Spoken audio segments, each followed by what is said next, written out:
कई वक्ताओं ने बहुत बड़ी बड़ी बातें रखी हैं आपके बीच में।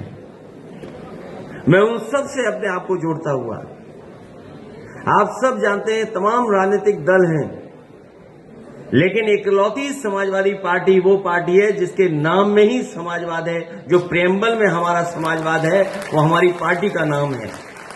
देश में कोई और दूसरा दल नहीं है। तो नेताजी ने इसी मिट्टी से उठ करके, इसी मिट्टी में जोखिम उठा करके, इसी मिट्टी में खून पसीना बहा करके इस विचारधारा को और इस पार्टी को यहां बनाने का काम किया। मुझे याद है पिछले चुनाव में जिस समय आह्वान हुआ कि हमारी पार्टी आगे बढ़े, मैं धन्यवाद देना चाहता हूं उत्तर प्रदेश की जनता का, जिन्होंने समाजवादी विचारधारा को और हमारे गठबंधन को सबसे ज्यादा वोट देकर के सबसे बड़ी पार्टी उत्तर प्रदेश में बनाने का काम किया। क्योंकि बहुत सारे हमारे कवि 1-1.5 घंटे से आगे होंगे।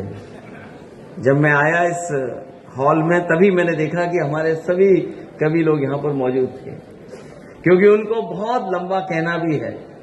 मैं इतना ही कहना चाहता हूं कि जिन परिस्थितियों में हम और आप लोग राजनीति कर रहे हैं, हमारे आपके सामने बहुत बड़ी चुनौतियां हैं और ऐसी ताकत से हम लोग लड़ रहे हैं जिसके पास सब कुछ है और इतना कुछ है कि हम और आप लोग कल्पना नहीं कर सकते।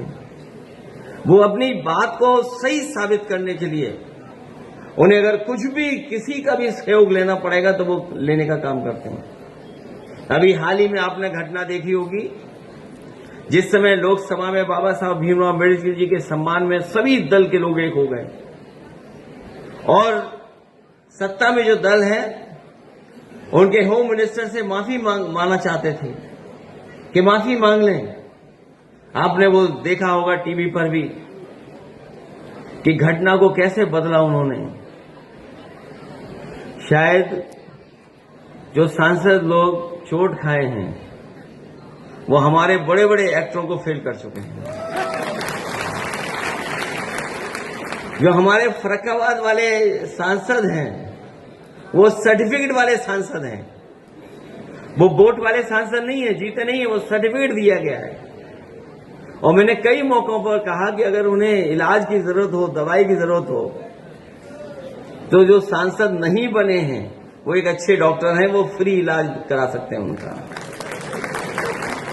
जो लोग सत्ता में हैं उन्होंने घटना करा करके देखो कहां डाइवर्ट कर दिया और एफआईआर भी दर्ज हो गई। और केवल इसलिए क्या, क्योंकि उनके पास तमाम लोगों का साथ है। हमारे मीडिया के साथी भी कभी कभी सच इसलिए दिखाते हैं कि सोशल मीडिया है उनके आसपास, कि अगर ये नहीं दिखाएंगे तो सोशल मीडिया में वो बात चली जाएगी। कहीं न कहीं प्रेस की भी क्रेडिबिलिटी का सवाल खड़ा हो गया है। जिसे सच्चाई बतानी है, सच बताना है, वो भी आज सरकार के साथ खड़े हुए दिखाई दे रहे हैं।